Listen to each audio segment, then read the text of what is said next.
being a profitable year for livestock farmers. Many Purdue basketball fans will remember former Boilermaker Justin Jennings for being a member of the 3 Big Ten title teams from the mid-1990s.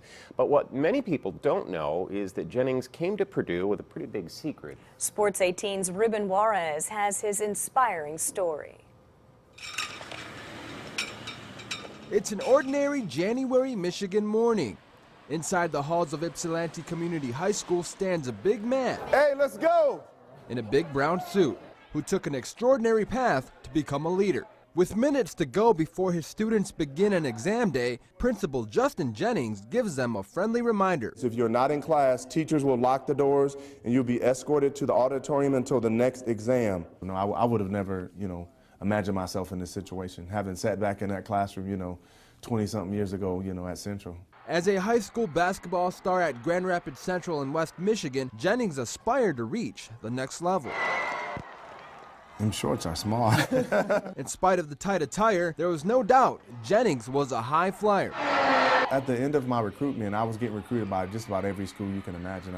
My last few schools were Purdue, Michigan State, Arizona. While many saw his talents on the hardwood, hardly anyone recognized Jennings' struggle in the classroom. Right. He could barely read. It took some time to realize that, for me to realize how deficient I was. But yeah, there was I would say there was a lot of embarrassment. In spite of his struggle, Jennings graduated from high school with grades good enough to get into Purdue. As a first-generation college student, Jennings had no idea of the academic endeavor he was about to embark on when he arrived on campus in 1992. My first semester of college, a guy who can't read, I took 21 hours. So it was crazy. And I remember Coach Katie calling me in the office because they were like, "What are you doing?" The son of a pastor, Justin pretty much memorized the Bible growing up. Ironically, his problem came to light during a Bible as literature class. And we were reading a verse Habakkuk. And that's not something you normally read in the Bible, so I couldn't do it. And the teacher kind of sensed it. Jennings took a test that determined that he read at a 3rd grade level. Brandon Brantley, a teammate of Jennings at Purdue and a current member of the Boilermaker coaching staff, was surprised by the news when I spoke to him. Well, now that's shocking. I didn't know that. He's a well-spoken guy. He's intelligent, so I never would have guessed it. When you're, a basketball player, you don't want people to understand or know that you can't read. He set out on a mission to learn how to read.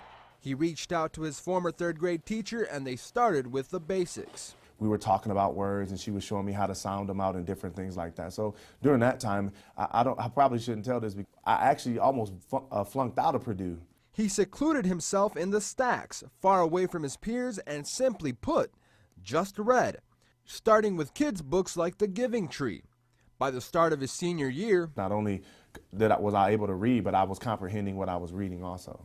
Jennings left West Lafayette in 1996 a success on the court, picking up 3 Big Ten titles, and a success in the classroom, graduating with a degree in African American Studies. His time at Purdue would prove to be the springboard to a lifelong yearning for learning. Ruben Juarez, Sports 18. Well, tomorrow on News 18 at 6, Ruben will show you how Jennings' degree from Purdue was just the first in a long line of academic achievements. Tomorrow night's pretty interesting story, too. He's come a long way. Wow, what a great story. Interesting story. A Tippecanoe School Corporation